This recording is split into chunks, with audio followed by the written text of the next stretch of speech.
So, good morning, or good afternoon, or good evening, as the case may be, wherever you are in the world. I'd like to welcome you to a Google Hangout, which is the second in the series that we have organized recently. And it's a virtual discussion on China in Africa as part of the Jobs Group Hangout series organized by the Development Policy Research Unit at the University of Cape Town. As well as being hosted by the World Bank Jobs Group. And it is part of a broader network for jobs and development, one of the new programs under the auspices of the World Bank. My name is Harun Borat. I'm a professor of economics at the University of Cape Town, and it is my pleasure in welcoming you to this, what I think is a unique and interesting topic of discussion for this Google Hangout.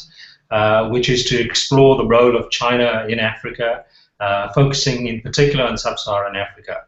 Just very quickly, by way of a background, we all know some of the big statistics, but just to orientate you a little bit, 6 of the 10 fastest growing economies in the world between 2001 and 2010 have been in Africa.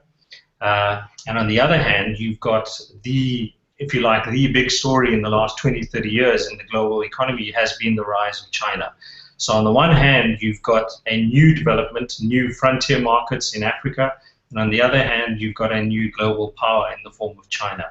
Is this a new scramble for Africa, or does China's involvement in Africa present a unique opportunity for economic development and growth in China? Those are sort of the big picture questions. And joining me in trying to deal in a bit more depth and detail around these questions and issues are a highly qualified set of panelists who I'll introduce very briefly and then pass the baton on to them to take us through some of the issues. First, we have Stephen Golub, who is Franklin and Betty Barr Professor of Economics at Swarthmore and Adjunct Professor at the Wharton School of the University of Pennsylvania. He's been visiting professor at Columbia, Yale, and at the University of Dakar. He's written numerous articles and co-authored a piece with James Tobin. Stephen has worked variously with the IMF, the OECD, and the US Federal Reserve. And joining me from Hong Kong is Barry Soutman at the Hong Kong University of Science and Technology. Barry is a political scientist, a lawyer, and professor at the Hong Kong University of Science and Technology. His primary areas of research include political economy and interpersonal links, as well as politics in China and in the comparative perspective. And joining me in Washington, D.C. is my dear friend Mwangi Kimenyi, who is Senior Fellow at the Africa Growth Institute at the Brookings Institution. He's been a faculty member of the Department of Economics at the University of Mississippi and at Connecticut. He's the founding executive director of KIPRA, the Kenya Institute of Public Policy Research. He's also variously been involved with the Center for African Studies at Oxford and at the University of Wisconsin-Madison, where he's been a visiting fellow. Mwangi's research focuses on institutions, economic development, and African political economy, and he's co-edited 7 books and numerous journal articles.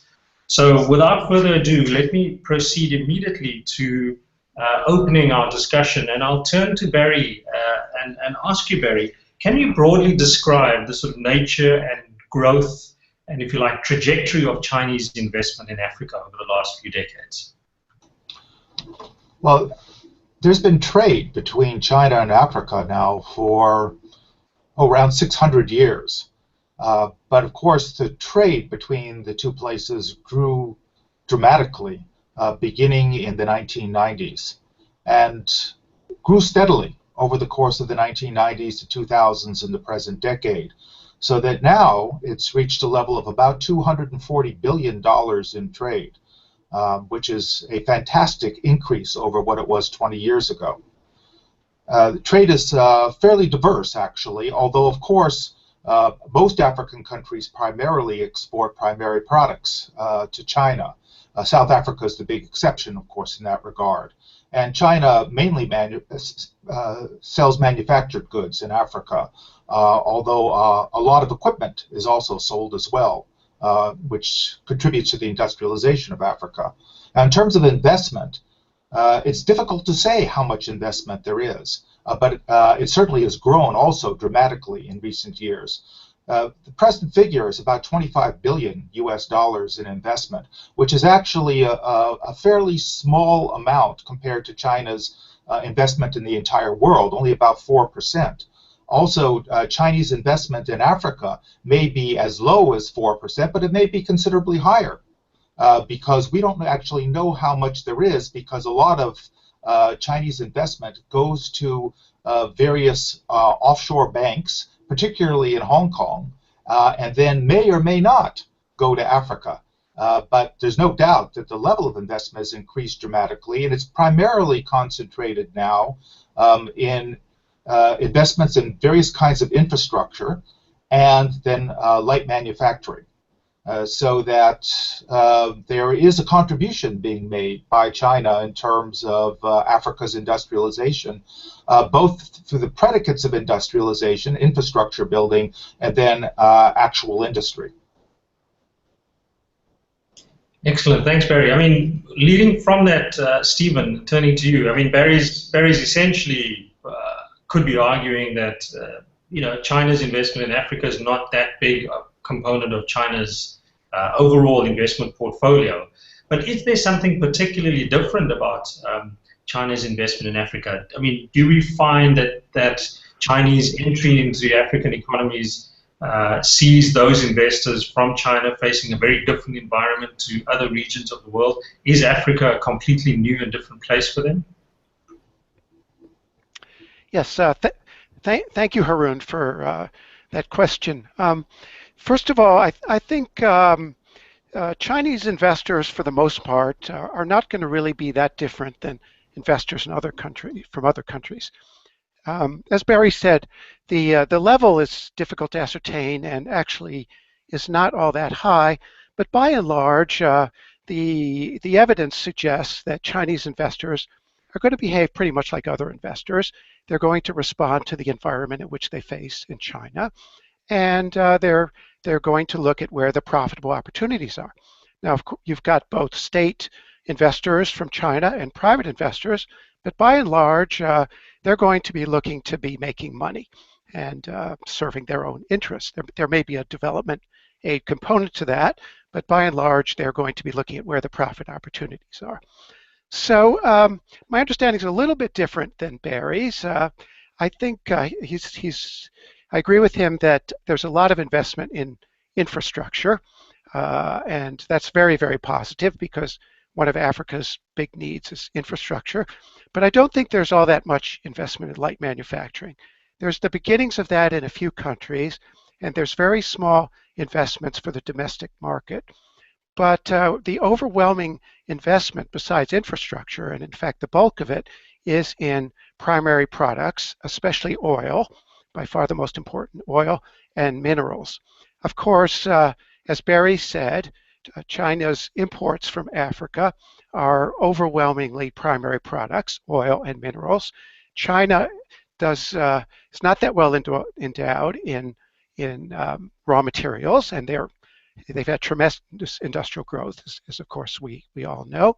So they're looking to the rest of the world, not just Africa, but Latin America, other parts of the world, to import primary products, minerals and oil especially, to fuel their industry. And so a lot of their investment is in those primary products, and trade reflects that. I'd say there are two types of investments in Africa, overwhelmingly.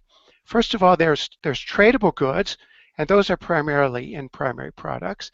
And then there are investments oriented towards the domestic market. That would include, again, infrastructure and also some manufacturing and services, but not for exports. So I think what is kind of striking here is the absence of export orientation in non-traditional products in Africa, not just by China, but by other countries. And this is very important because China's own growth was, of course, through manufacturing and export-oriented growth, primarily manufactured products. And another important phenomenon right now is that wages are rising very steeply in China, and that is making some light manufacturing less competitive in China, particularly textiles and that sort of thing. So you would think this is a very good opportunity for Chinese investors and others to go into Africa and start building up their light manufacturing industry. And there is a bit of that. You see this in Ethiopia. You see a few industrial zones. But if you look at the trade data, there's almost a complete absence of exports to China or anywhere else in Africa. So there may be some incipient investment, but there's very, very little of that. And so big question is, why is that and what's going on? So for example, if you look at the global clothing industry, an industry I've studied to some extent, there's very little in the way of clothing exports from Africa to China or to anywhere else. Instead, what you see is investment and trade going to countries like Bangladesh, Vietnam, and even Cambodia. So a big question is that going to change? And if not, why not? So why is it that Africa is attracting investment in inward-looking industries and traditional primary products, but not contributing to structural transformation? So I can have more to say about that later, but I think this is a very striking feature of China-Africa trade and more generally African trade vis-a-vis the rest of the world. There's not that much structural transformation occurring. Thank you. Great, thank you, Stephen. That's a fundamentally useful way to think about this unevenness in trade that China, or the relationship China has with Africa relative to its other trading partners. The absence of light manufacturing, the absence of an export orientation in the investments in country, which, as Stephen says, we'll turn to later. I want to pick up, though, on one of Stephen's themes, which is around this notion that big investors, big global investors, the US, China, the EU, view Africa as the resource basket for the rest of the for their own economies, be it gold and other natural resources, platinum and so on.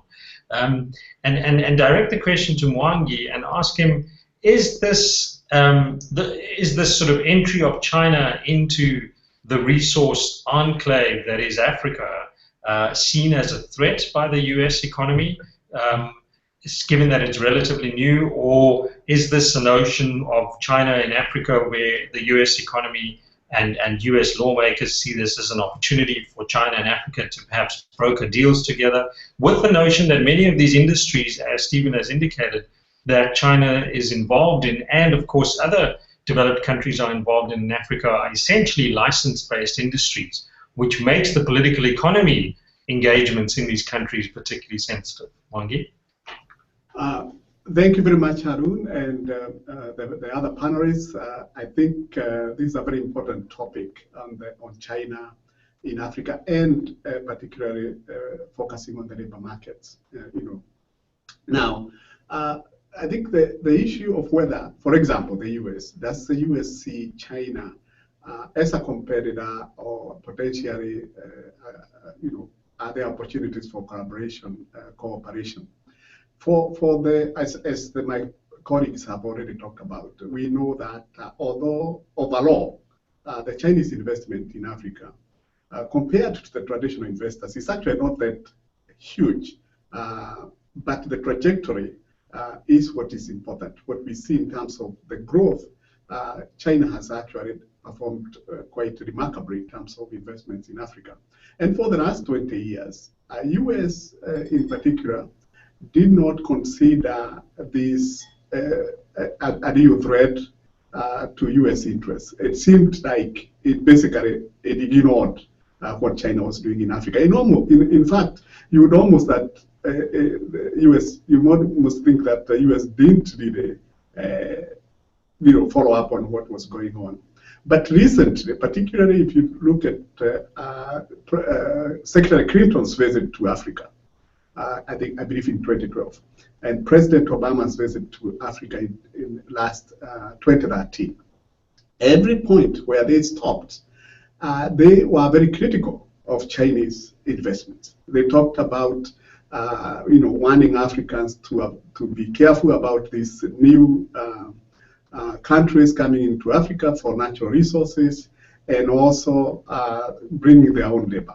So they talk, even the president talked about this at every point. So in that sense, what you see is that the president at the US has started focusing on seeing China as a competitor in the African market. And it's only recently that you see very deliberate efforts to ratchet up US involvement in Africa. Of course, US has been present in Africa in terms of trade. We know about the AGOA and of course the long-term investment. But again, if you look at the US investments, although we may be critical of China, traditional investment by the United States have always focused on the raw materials. I mean, most of the US investments are in oil and gas. Whether you look at Nigeria, Angola, and so on, this is where most of US FDI flows to. It's basically driven by natural resources. So China is not so different. Well, it's different in terms of the way it does business. And in that sense, there is a feeling here in Washington that China is a competitor. But I believe one of the key factors for the US is that if China becomes commercially more important, there are issues about dominance in other areas. For example, US is concerned about long-term security issues and what role does China play in Africa and so on. So in that sense, I see that US views China's presence in Africa more as a competitor. And there are opportunities, just finally, there are also opportunities for cooperation. For example, if you think about South Sudan, where China has real interest in Sudan in terms of natural resources, the security issues there, which are also of interest to the US, calls for cooperation between the US and South Sudan. And there have been some evidence that it can, there's incentive compatible outcomes in the sense that both the countries would like to see peace in that region. And in that sense, you could get cooperation. So there are spillover benefits, but largely it's more of a cooperation, a competition. Great, thanks, Mwangi. I mean, again, leading from that and turning to Barry, there is clearly something about the nature, almost the cultural and historical aspect of the nature of engagement between the US and Africa on the one hand and China in Africa on the other hand. So, I mean, stories are abound, Barry, of Chinese in Africa and the response from domestic African communities to what are viewed as truly foreign investors relative to Western investors. Is there something interesting that would either promote or constrain future growth of Chinese investment in Africa, given these sort of cultural and historical factors? Well, there certainly are cultural barriers in terms of Chinese investment in Africa. Of course, Chinese don't share a language with Africans. At least they don't share a language necessarily with those Africans who speak European languages, and in addition to their indigenous languages. And many Chinese who have come to work in mining, in oil, engineers, managers, etc., who perhaps studied English but are not fluent in it. And then, of course, that serves as a barrier for them to communicate with African managers and engineers, with regular workers, etc. They also, apart from the language obstacle, there also are differences in terms of food consumption. There certainly are differences in terms of religion. Most Chinese who go to Africa don't have one of the religions that is common to Africa, and Africans often wonder about this. Why aren't you Christians? Why aren't you Muslims, etc.? But this is beginning to change because younger Chinese managers and engineers tend to be more proficient in English, French, maybe not in Portuguese, but at least in English and French. A lot of Chinese merchants who go to Africa are now learning indigenous languages. Particularly the ones who have smaller shops and live among Africans. And that's something I think which is distinctive in the sense that the European and North American expatriates working in Africa seldom actually live among common African people. But quite a number of small-scale Chinese merchants now do this. And of course, they have to find a way to communicate. Also, quite a number of Chinese now living in Africa have become interested in religion, become Christians or Muslims, depending upon the environment that they're in. And I just did a survey, actually, in the Chinese community in Zambia. And one of the surprising findings in the survey was that there is now a significant number of Chinese living there who are eating Zambian food. And this is really something you would never have seen, say, 10 years ago. So these changes are occurring, but it's a slow process. I think it will take probably a generation or more before there's a thoroughgoing transformation. But the other thing that we're starting to see now are some young Chinese who actually were born in Africa, or at least came to Africa when they were quite young, children, small children, and have grown up now in an African environment, and now feel culturally quite adapted to their African surroundings. But that's, again, something very new. It's just starting to happen. So if I could just, as a rejoinder back to you, Barry, if we take that notion of the second generation, does that not mean that the second generation of Chinese are more going to look like, for want of a better comparison, sort of Indians in southern and eastern Africa who feel embedded within the community? Does that suggest a new wave of not only sort of homegrown Chinese, but of course the implications for investment and growth in those countries? Yeah, well, the difference, I think, with the Indian communities in Africa has been, of course, they've been there much longer, but they feel more settled. That is, a lot of Indian immigrants who came to Africa decided very quickly that they would make their lives in Africa. This is still a matter for decision on the part of a lot of Chinese. Again, the survey that I just did indicates that most Chinese still have the idea of going back to China, working in Africa for a while, making their fortune or just getting by, and having an nest egg and going back to China. But if you look at the history of immigration around the world, this is the conception that a huge number of immigrants have had all over the world. That is, that they would do well in their host countries and then go back, perhaps in their old age, maybe even earlier, to their home countries. And that hasn't worked out in a lot of cases. People stay on. And we're beginning to see now some people saying in the surveys that they are willing to make their lives in Africa. And of course, once that happens, that has some effect in terms of the environment for investment. That means when Chinese companies decide to invest in Africa, they will find not only Africans, indigenous Africans who they can work with, but also Chinese now who have spent decades or maybe their whole lives in Africa. And that will help to facilitate investment. Although, again, there'll still be plenty of cultural problems, and plenty of cultural problems that are related to politics as well. Right. So I mean, Barry's, turn to you, Stephen. Barry's cast a notion, if you like, that us as economists would think of as the cultural constraint to investment. But of course, in your earlier input, you had alluded to the fact that there were a whole range of other, if you like, recipient country constraints that Chinese investors face when entering most African economies. What are some of these constraints, and to what extent can one use that as a platform, almost as a generic basis for generic policy making for African governments to think about how to become more attractive to foreign investors?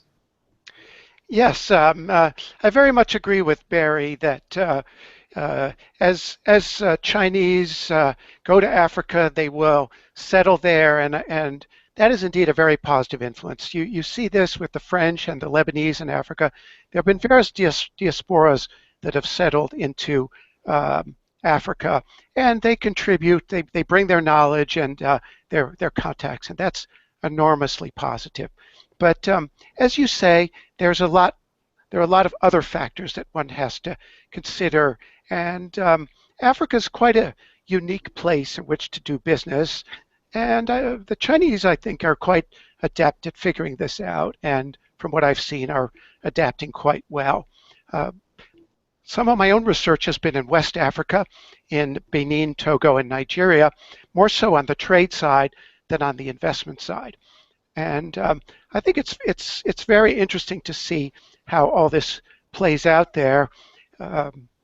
There's a great deal of trade between China and these regions, but it doesn't take place the way you might expect. There's a great deal of smuggling, in particular. What's happening is that China exports a tremendous amount to Benin. Benin's a very small country that has a long coast with Nigeria, and so China exports tremendous amount of manufactured goods into Benin, and a lot of this is intended for Nigeria because Nigeria is very protectionist. It's tried to develop industry behind high tariff barriers rather ineffectively. And a lot of these Chinese goods are imported into Benin and then smuggled into Nigeria. So there's a huge industry importing Chinese goods into Benin and then smuggling onto Nigeria. And I think the Chinese are involved with this, the Lebanese are involved with this. So this is something the Chinese are adapting to, is the peculiarities on the continent of these trade barriers. In addition, there are various other constraints. Nigeria is one of the main destinations for investment, Chinese investment. But again, as I mentioned before, it's primarily in the oil industry and maybe to some extent infrastructure.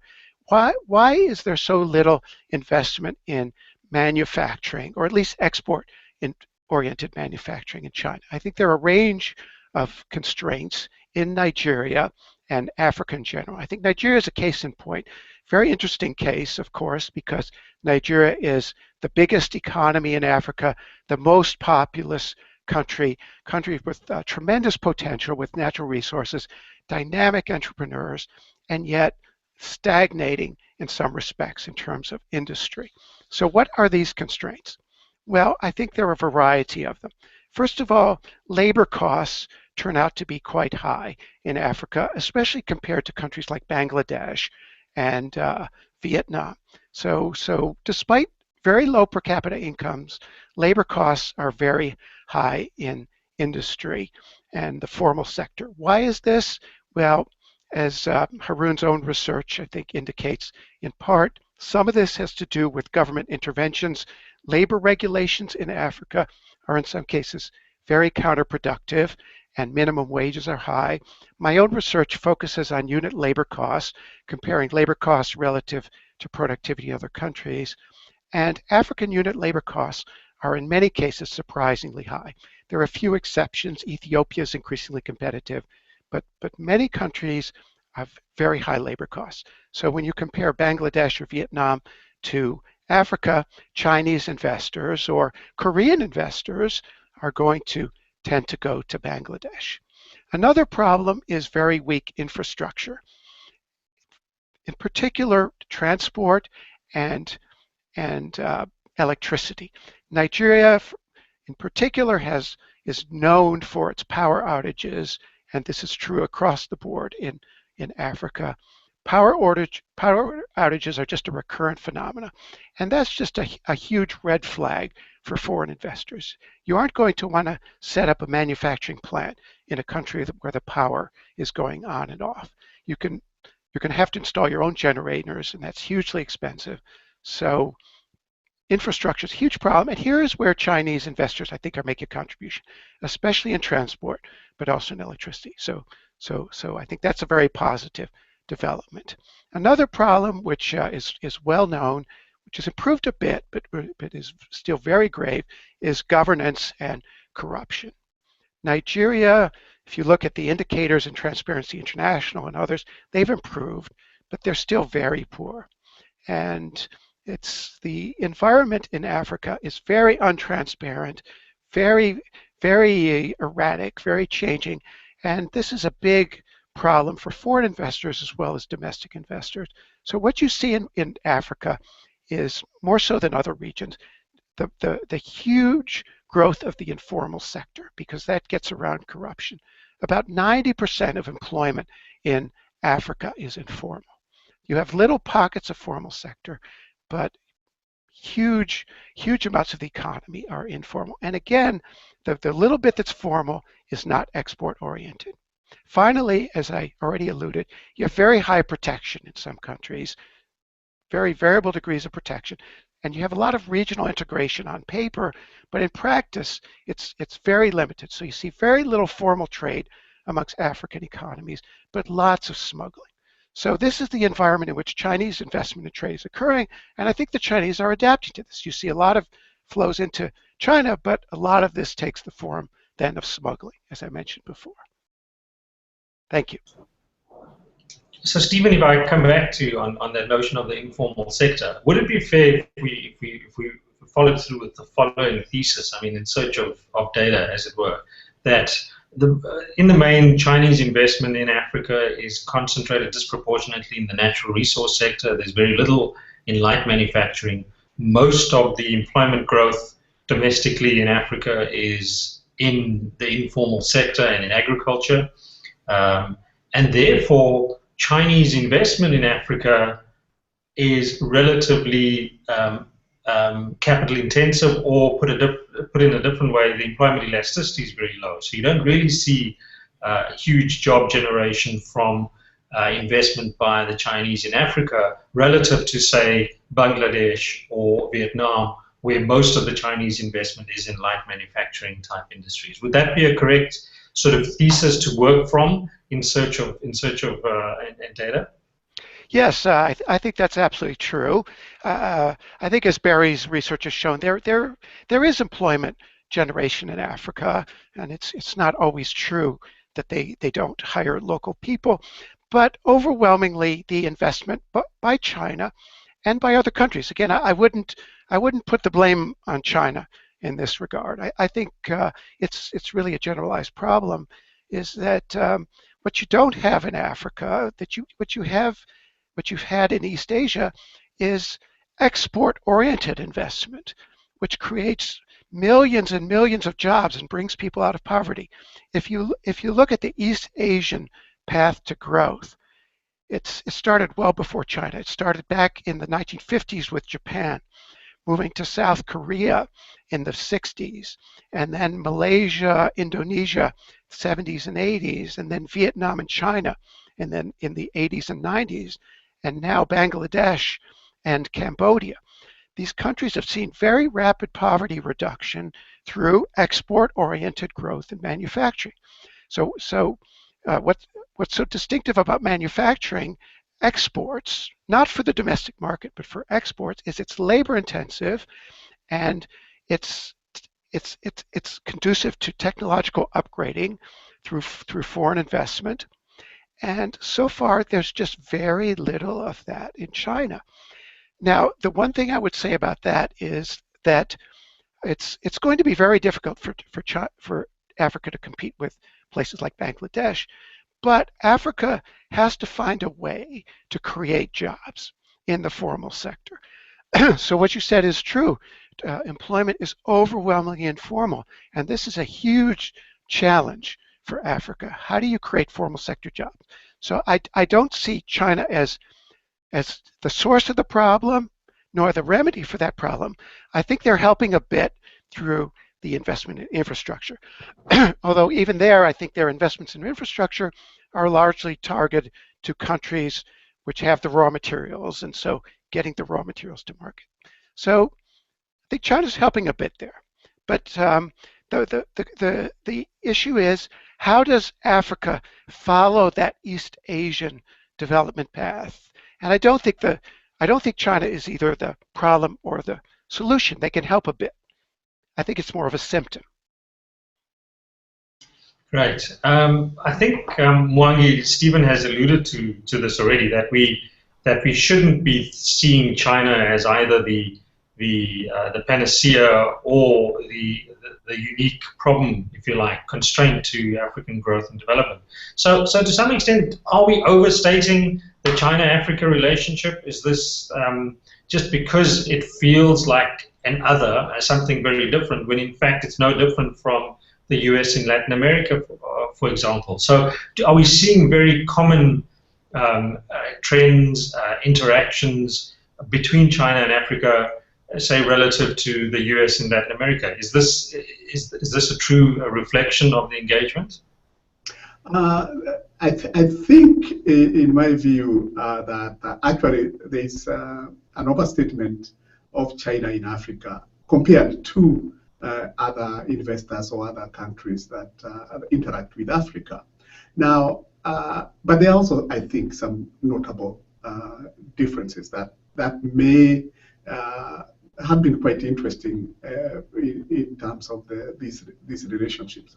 Again, we sort of focus on China's in terms of natural resources. We tend to emphasize that China is very much interested in natural resources, which is true. But as I mentioned earlier, many countries are actually interested in natural resources. So in that sense, there is quite a bit of similarity between China and other countries that do business in Africa. And in my view here, and I think this is something that is well accepted, is that all countries that are going to Africa and other places are pretty much self-interested. They have to serve their self-interest. They must be benefiting from those interactions. How they do that can differ, but the primary motive is that they have a self-interest. They have to come out better off.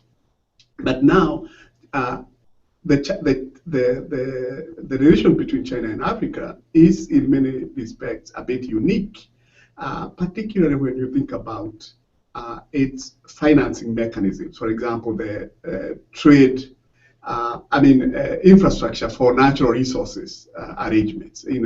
For example, in the case of Angola and DRC, where you are mortgaging natural resources for future natural resource flows. That's quite new, in terms of way of doing business. The other issue, of course, is that we think. Most people would say that the way China does business has been less transparent than others. That's a questionable proposition because. Think about where many countries have been doing business. There are regimes that are not transparent at all, whether it's Angola, whether it's DRC from many years. Again, what is driving this is not so good governance, but more so what they benefit from it. So in a way, there are a lot of similarities, but there are also some differences.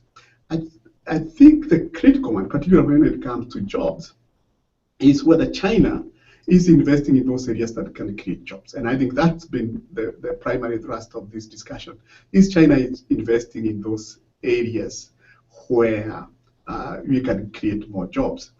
I think the unique case, and it's been mentioned before, is Ethiopia, where industrial parks, you see the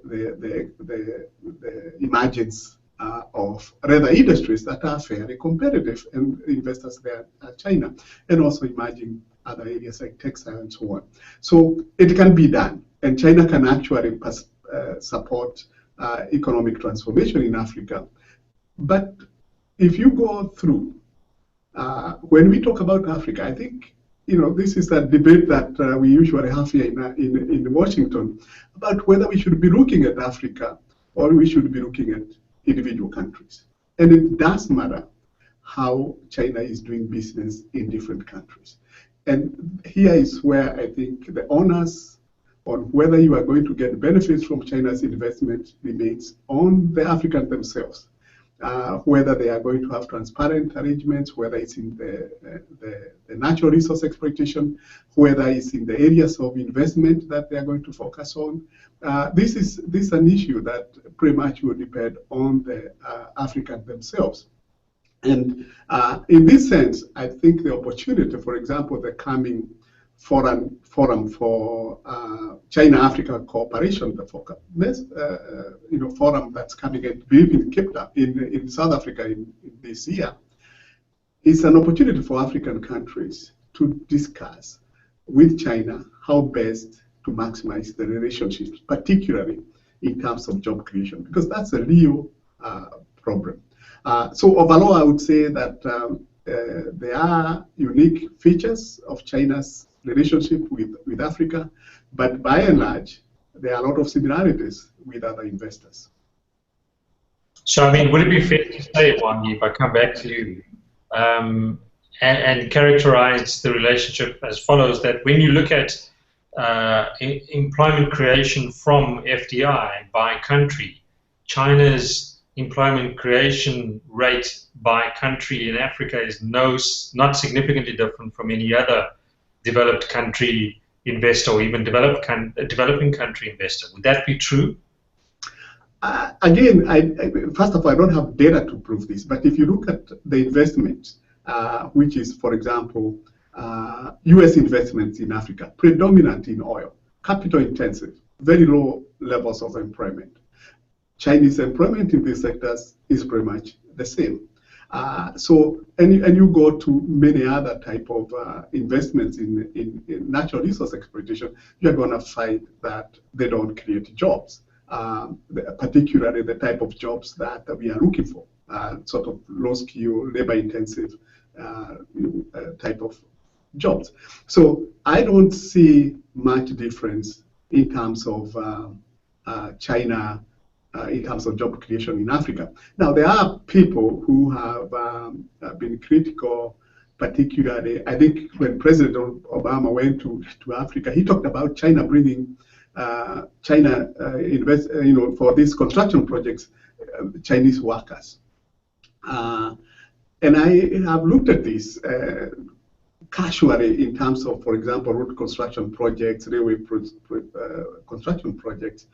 Again, it depends on the type of the government. I mean, in Kenya, I think there is real, focus on negotiating to hire local labor for a lot of the jobs. So again, it depends on what the Africans themselves really negotiate. It is really for the African countries to really get a good deal from all these investments. Thanks, Wangi. So, I mean, that's a really useful entry point to think about Africans and Africans negotiating their way in investment deals with the Chinese. And to some extent, we focused specifically on China and Africa, but what about Africa in China? And so, Barry, I mean, do you think, based on your firm surveys, your experience in both China and in Africa, do you think there's something about the identity of African firms, if you like, the makeup of African entrepreneurs that provides them with the opportunity to break into the Chinese markets? Is there something about the Africa in China relationship that we may not be thinking about creatively enough? Well, the great thing that Africa has going for it in terms of its relationship with China are the Africans who have gone to China to do business. There are tens of thousands of Africans doing business now in China. Of course, they're concentrated in certain places in China. As you might expect, a huge number of them are located in Guangzhou, not very far away from Hong Kong. This is the traditional port for foreign traders into China, going back 200 years.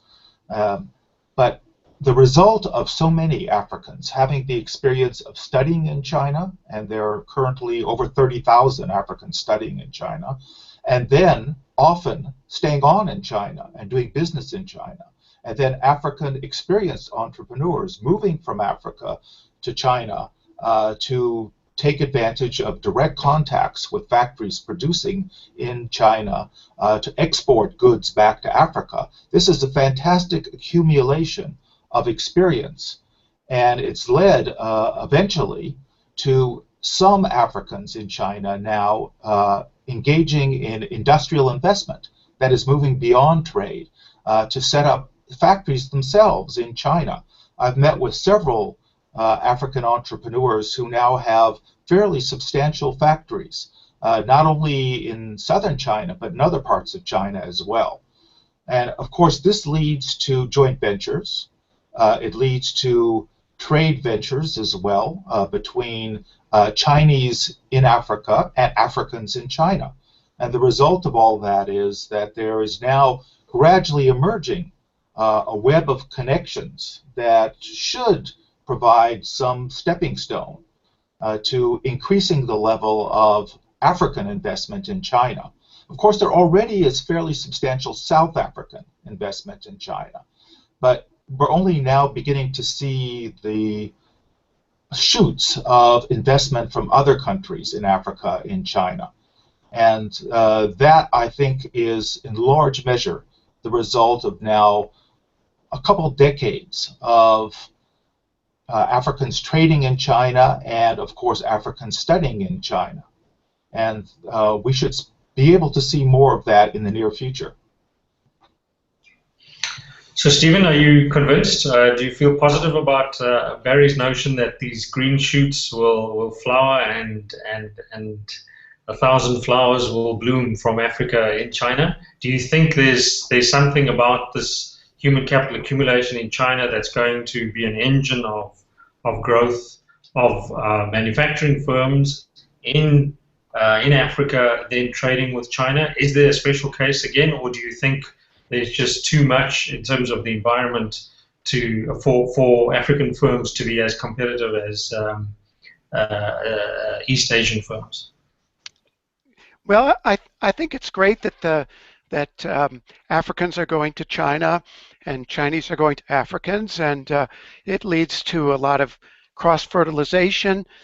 But I'm not terribly optimistic that this is going to contribute in any significant way to long-term African development, because again, I think businessmen, businesswomen are going to look at where the profit opportunities are, and it's simply not in labor-intensive manufacturing or other labor-intensive sectors.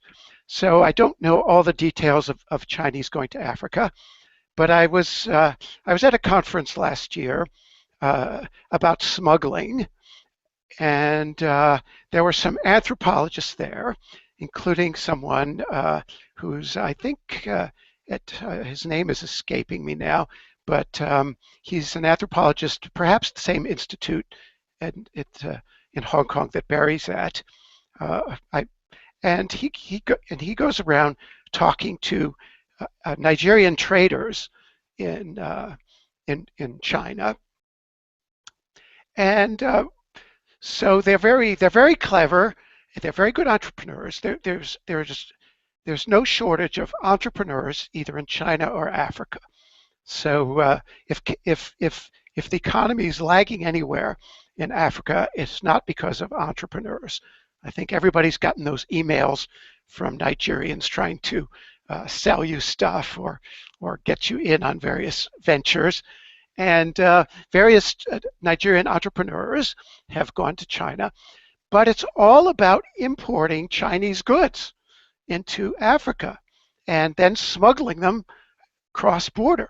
So they're making money, they're interacting, but in these semi-illicit ways, or maybe illicit, but it's all about importing. Africans are fantastic at importing, and Chinese are great at exporting.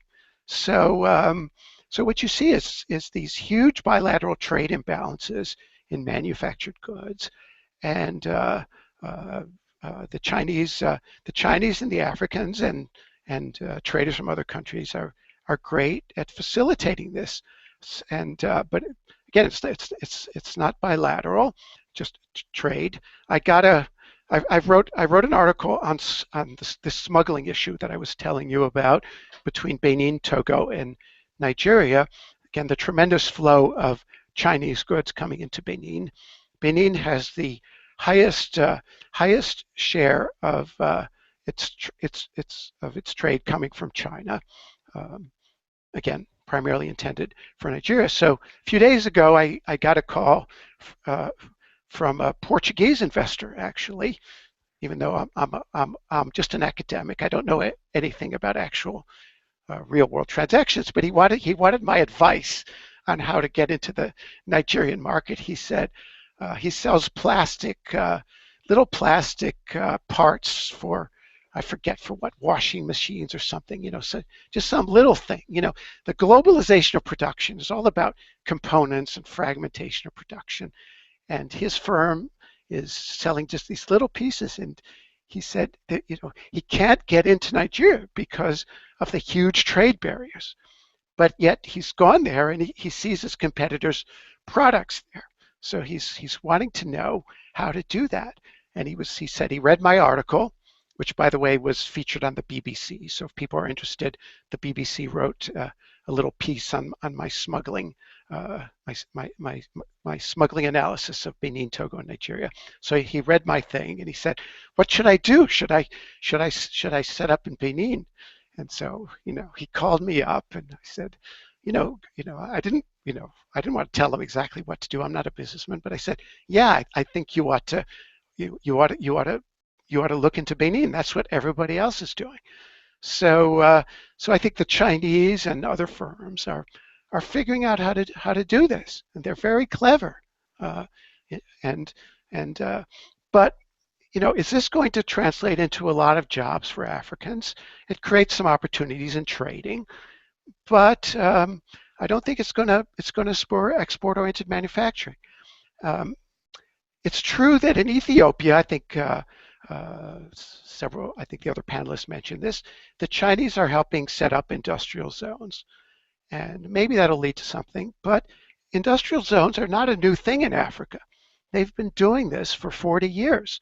There's an industrial zone in Dakar that was started in 1974. But what happens to these industrial zones is that they don't work usually. So they become sort of a way of tax evasion. You get a few firms setting up, but they're primarily for non-tradable goods. I think I was reading on Deborah Browdingham's website that in Ethiopia they've got a cement factory, for example. So that's fine, no problem on that. But that's not going to lead to exports. And maybe they're beginning to set up clothing factories. But most of the time, it just doesn't work. There are very few exports come out. So Dakar, there's one in Dakar, there's one in Togo, and they're largely dysfunctional, except for non-tradable goods. And the reason is, it's even with incentives, it's not very lucrative to produce for export. Plus, the incentives the governments promise are often not delivered. So it just becomes a huge headache. You get hit, just like in other areas. Being an industrial zone doesn't protect you from all the headaches of doing business. It doesn't mean you get power. It doesn't mean you don't get tax inspectors coming by to demand bribes. Or I heard, for example, in Senegal, you get the government coming to collect on the electric bill, even though you pay the electric company. So you have to pay your bill twice, especially around election time. So all these nightmares happen in the industrial zones. So you can have all the Chinese in the world coming, and does that help? So I guess here's a big question. I guess I would pose that to maybe Mwangi because he's more on the political economy side. Here's a big question. Do the Chinese make this problem of transparency and corruption better or worse? So I think there's obviously a lot of corruption in China, but the big thing in China is that they seem to be able to have some corruption, but yet their economy still functions. They keep their eye on the prize, they invest in infrastructure, they promote business, and so there's corruption, but it doesn't devastate the economy. In Africa, you've got so much corruption, it just devastates the economy. In Nigeria, case in point. So here's the question. When the Chinese come into Nigeria, or the Africans go to China, do they make this problem better or worse? Because of their own lack of transparency. Does it lead to more behind the scenes? And also this sort of, they're talking about these development banks, the China creating alternative development banks. Will that undermine the World Bank and the IMF, which have tried to deal with corruption, not always very effectively, and governance is one of their mantra? Or alternatively, here's another way of looking at it. Will the Chinese maybe bring an alternative model, the Chinese model? So the Ethiopians, for example, say, we're not going to follow the Western IMF World Bank model. We're going to follow the Chinese Korean model of state intervention. And good governance is not of the essence. You need a development state that intervenes across the board in the economy. So is that a viable model, and can the Chinese help implement that? So I think there's some big political economy questions here we haven't talked that much about. To me, they're perhaps a way in which China could make a difference. I'm not convinced that that's terribly positive, given the lack of transparency in China. Thanks, Stephen. So, Wangi, there were two questions to you from Stephen. Maybe if I just overlay with a broader question, which is,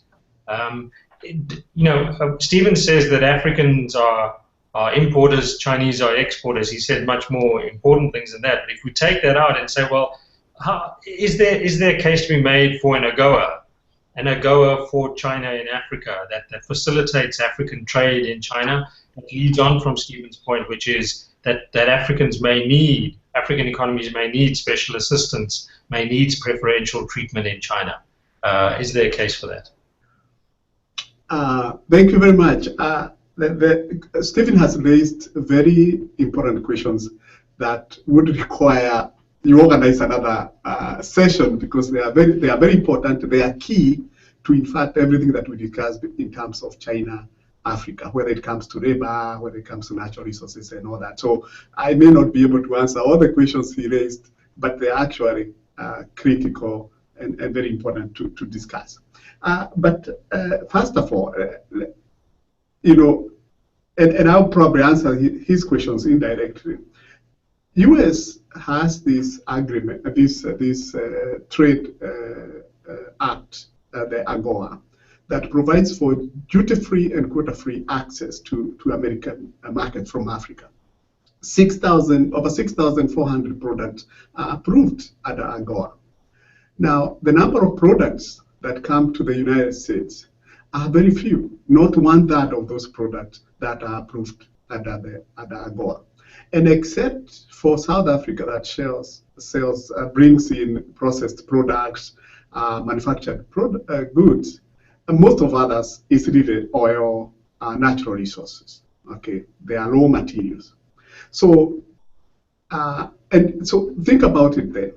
China also has provided the least developed African countries with the duty-free, tariff-free, zero tariff access to Chinese market. Over 4,000 products, and that's supposed to expand to more products, I think, soon.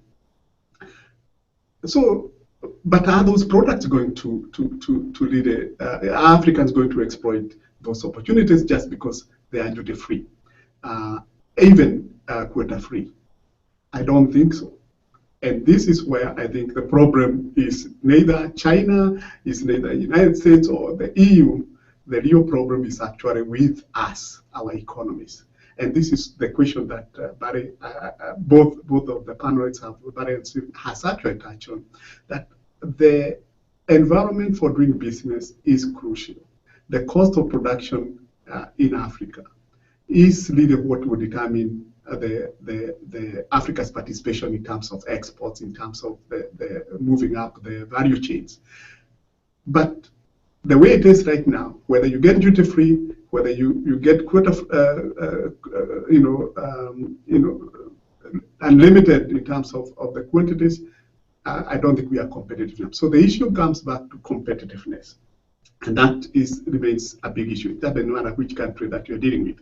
Now, some of the questions about transparency, I think this is where we have a serious problem, I think, when it comes to China.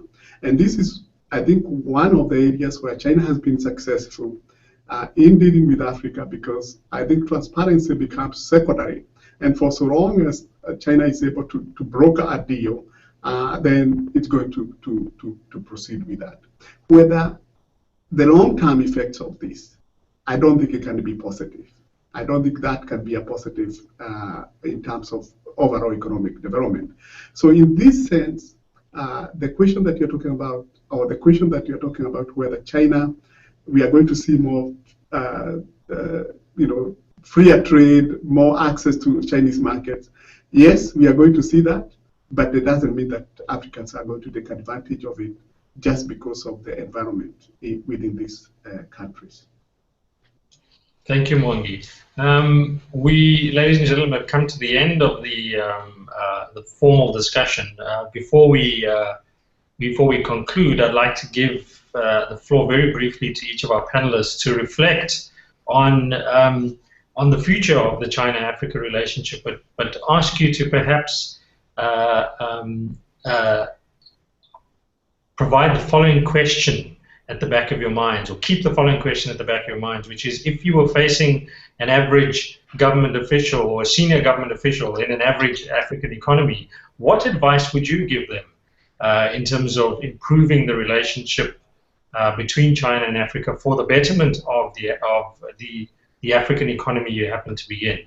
And we'll go in the same order, and so we'll kick off with Barry. What I would tell an African official, and actually I have done this before, what I would tell him about the relationship with China is that there's a need to press Chinese investors, particularly, with regard to contributions to Africa's industrialization and the creation of employment. And to do that, I think one has to, of course, create an environment that facilitates investment, and particularly investment in labor-intensive sectors. And of course, that means to create laws and regulations which are favorable to that kind of investment, and to carefully enforce those laws. Take, for example, questions of employment. It certainly is the case that for a lot of the kinds of work that Chinese companies do in Africa, they might very well be better off, at least in some instances, in bringing in people from China to work rather than employing local people. But of course, they can be induced, both for economic reasons and for reasons of compliance with local laws and regulations, and having good relationships with local governments, to do something that's the opposite, which is to employ an increasing level of Africans in their own enterprises. So I would certainly press, if I were an African official, I would press the Chinese government to ensure that state-owned enterprises from China, but also the larger and more important private enterprises, engage themselves in that manner and think very seriously about making a contribution to Africa's industrialization. The former chief economist of the World Bank, Justin Lin, has been talking quite a bit about precisely that. That is, to induce Chinese enterprises that are involved mainly in manufacturing in China to relocate to Africa. And certainly, if I were an African official, I would think a lot about whether there's that possibility, and I would talk a lot to Chinese officials about realizing it. Great, thank you, Barry. Stephen, so if instead of the Portuguese investor, you had a senior government official, what would you tell them? Well, I very much agree with Barry that promoting industrialization would be very good. I agree exhortation is good, but as an economist, I think it's limited. You have to create the incentives to do that. And in that regard, perhaps the Chinese government could give incentives. But as I've been alluding to throughout my remarks, I think the ball is mostly in the Africans' court to attract that investment. There's all this footloose investment out there looking for good opportunities. And if Africa's a good place, they will come. So it's really up to the Africans to establish a better business environment. What I think they can most learn from China is the Chinese role model, because China, of course, is one of the great success stories of all time, following the Koreans and others. It's just remarkable. I'm not saying everything's perfect in China, but they've brought millions and millions, hundreds of millions of people out of poverty. Not by handouts, but by creating jobs. And that's the way to go. So how do you create jobs for all these young people in Africa, given the demography in Africa, so many young people? It's truly a tragedy in Africa that so many young people cannot get jobs. I think they need to look at the Chinese example. But I would say they've got to be creative about it. So one thing I've written a lot about is you can follow the Chinese Asian model, but it doesn't have to be in manufacturing. You can do it in agriculture especially. Agriculture has a lot of the features of manufacturing. It can be very labor intensive. It's subject to quality control. Selling high quality produce to the European market, it's like a high-tech good. It's got to meet quality norms and all of that. But the Africans need technology transfer, they need foreign investment, and so on. Chinese can help there, but mainly the Africans have to say, how do we help our own industries develop? And I think that's what the Chinese were so good at. So send people to China and so on, and learn from the Chinese model. I think that's the #1 thing they can do. Thank you, Stephen. Mwangi, you've spoken to many Prime Minister and Head of State. What would you tell them? Well, the first thing, Harun, that I have to note here is that we often make the mistake of assuming these government officials don't know actually what they should do. They actually do. Some of these people are extremely well educated. They have gone to the same schools that we have gone. They actually know. They know that the demands for particularly creating jobs and so, particularly for the youth. You talk to any president from Africa, they would tell you that the priority for us is to create jobs for our youth. Now, the question is, why don't they do it? So I would have preferred to answer the question, and that's what I'll try to do, is not to advise these people, the government, but what is necessary to pressurize them to act the way that Barry and Stephen actually have recommended. Why is it they don't do that? They're intelligent people, they know what they should be done. So to me, I think the real forces lie elsewhere. They lie in civil society that will start pressurizing government to act, and particularly dealing with this issue of jobs, of livelihoods, and so on. And once they are under pressure because they want to protect their tenure in office and so on, we may see that they will act accordingly in terms of jobs. So we have an issue here of non-responsive governments that I am sure they know what they should be doing, but they are not doing it. And this is where I think we need to really focus on the idea that civil society needs to do more. They need to pressurize the government. And of course, we need to still not slow down on improving the institutions of governance, because that's the only way that these government officials will be responsive to the needs of the people. So I see the problem, not the fact that the government officials don't know what they should do, but it's more a bigger institutional problem of leverage from the general population. Thank you, Mwangi. And so I think on that note, we will conclude our discussion here. I think the take-home message, for me at least, was sort of 2 or 3 big picture issues. The first being that the key constraint to improving the gains to Africa from its engagement with China lie with Africa. That the constraints to doing business in Africa overwhelmingly dictate the nature of China's engagement with the continent. But secondly, the notion of learning from China, that there are these knowledge and technology spillovers that do exist, that can be captured, that can be endogenized, that Africa is currently not doing, and we need to do that.